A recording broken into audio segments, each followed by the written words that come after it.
Səni görüb aldanan gözümə yazığım gəlir. Kəlmə başı odlanan sözümə yazığım gəlir.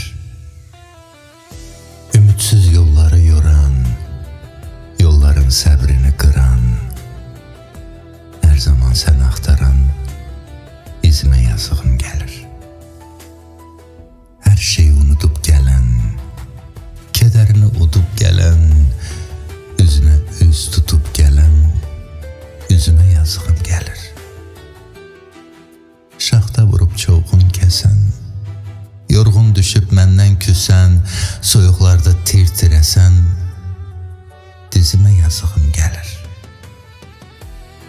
Soruşma bu geleyi nədir? Xatirən qəlbimi didir.